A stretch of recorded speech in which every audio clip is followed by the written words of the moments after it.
네, 안녕하십니까. 4월 6일 주식 클래스 마감 시간입니다.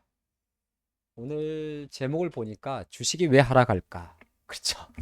뭐 나쁘니까 하락하겠죠. 근데 가끔은 이럴 때가 있습니다. 약간 뭐 오늘 같은 장인데요.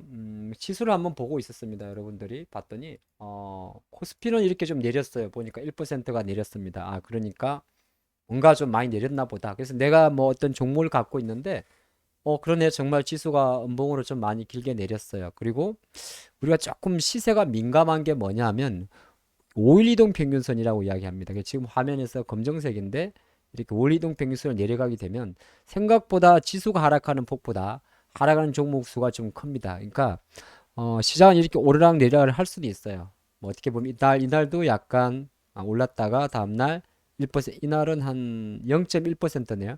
요런 날도 사실은 어떻게 보면 아침에 올랐다가 내려갈 때 개별 종목들의 체감은 상당히 큽니다. 근데 그거보다 조금 큰 게 이렇게 잘 가던 주가가 시장이죠. 시장이 잘 가던 시장이 이렇게 지수 자체가 이렇게 좀 강력하게 매도 신호가 나올 때 생각보다 많은 종목들이 하락을 하게 됩니다. 근데 코스피는 어느 정도 이해를 하겠는데 코스닥을 놓고 보면 정말 아무런 느낌이 안 드는 그런 장이었어요. 만약에 내가 어떤 개별주나 코스닥 종목을 보고 있었는데 갑자기 봤더니 왜 이렇게 많이 빠진 거야? 왜 잔고가 내려갔지? 근데 코스닥 지수를 봤더니 우리는 습관적으로 지수를 보게 됩니다. 근데 별로 움직인 거 없어요. 코스피와는 조금 다르죠. 자, 이걸 보는 방법까지는 좀 그렇고요. 오늘은 해석하는 방법에 대해서 좀 공부하는 시간을 갖도록 하겠습니다. 화면을 좀 보도록 할까요? 제가 오늘 너무 많이 일을 했나 봐요. 목이 조금 쉬었는데 가보겠습니다.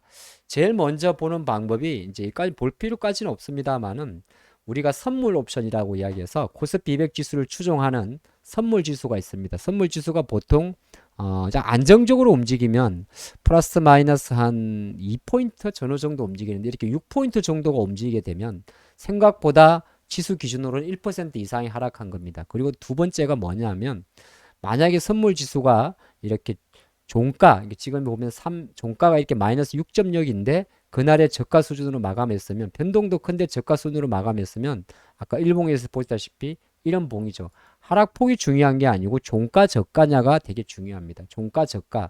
반대의 경우 종가 고가로 마감하면 생각보다 지수보다 상승하는 종목이 많고요. 지수가 1% 이상을 하락하는데 5일선 이탈이 된다든지 종가 저가로 마감했을 경우에는 지금 보는 화면처럼 어느 정도 로스가 좀 큽니다. 두 번째는 이런 현상이 나올 수 있는데 우리가 투자자별 동향이라고 이야기해서 투자자는 크게 개인 투자가 외국인 투자가 기관 투자가 있을 건데 코스피 시장에서의 주인은 항상 대부분이 외국인이라고 이야기를 하는데 1조 원의 금액이 있어요. 1조. 뭐 외국인이 1조를 팔 수도 있고 기관이 1조를 팔 수 있는데 만약에 외국인이 4,900억 기관이 5천억 근데 이렇게 보면 어렵잖아요. 쉬운 방법은 개인을 빼면 됩니다.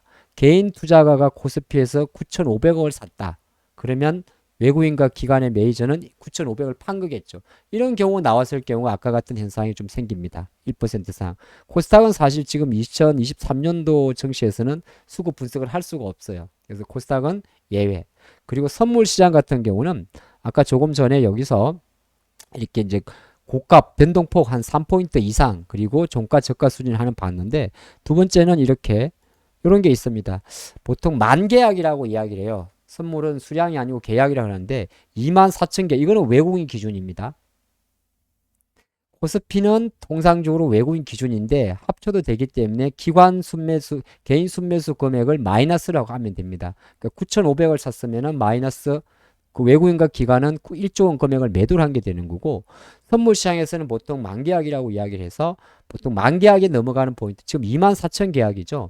그러면 어느 정도 우리가 말하는 바스켓 매도, 프로그램 매도를 동반하게 됩니다. 그래서 생각보다 많은 종목이 하락을 하게 되고 조금 더 코스닥 종목들은 이런 현상이 왔을 때 지금 화면에서 보다시피 1,000개 이상의 종목이 하락을 하게 됩니다. 그러면 뭐 대부분의 종목들이 예를 들어서 뭐 내 종목은 어느 정도 선방했다고 하지만은 확률적으로 코스닥 시장에서 1,000개 이상, 1,000개 이상이 하락하는 날은 대부분이 용가리 통빼도 어쩔 수가 없습니다. 그만큼 시장의 결은 보이는 결과 내용의 결은 좀 달랐던 거죠. 그렇게 보는 방법이 있고 또 하나가 그런데 이름에도 불구하고 오늘 시장을 딱 바라보게 되면 왜 하락할까 시장 이럴 때 이제 코스피 대형주를 보시는 분들 이런 게 볼 수가 있어요. 자, 이게 오늘 코스피 시장의 시가총액 상위 종목입니다. 우리나라는 지수 산정 방식이 시가총액 유동 방식이라는 걸 사용을 하는데, 그래서 그렇게 놓고 보면 삼성전자는 얼마 안 빠졌어요. 2%. 근데 보니까 삼성바이오는 올랐습니다.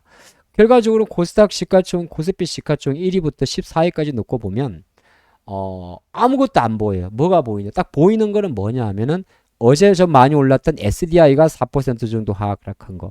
자동차, 현대차, 기아차는 0.1% 이내입니다. 근데 오히려 네이버, 카카오가 좀 많이 밀린 거죠. 아, 그러면 코스피 시장에서는 특별한 게 없어요. 그런데 지수는 많이 빠졌네요.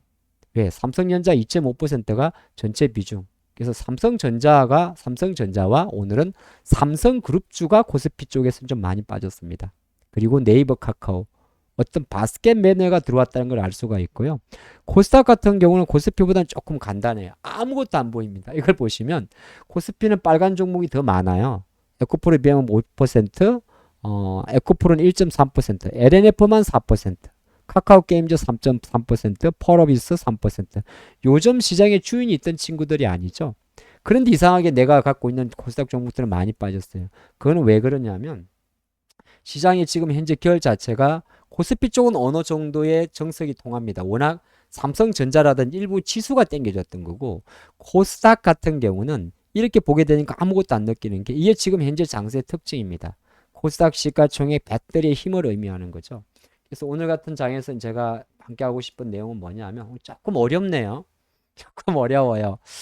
이게 텍스트로 좀 정리를 하게 되면 주식이 왜 하락할까 시장 이럴 때 이야기할 때 여기서 말하는 거 왜 하락할까는 지수 대비해서 왜 종목이 많이 하락했을까는 지금처럼 지수를 구성하는 시가총액 상위 종목들의 시장 지수 장악력이 클 때입니다.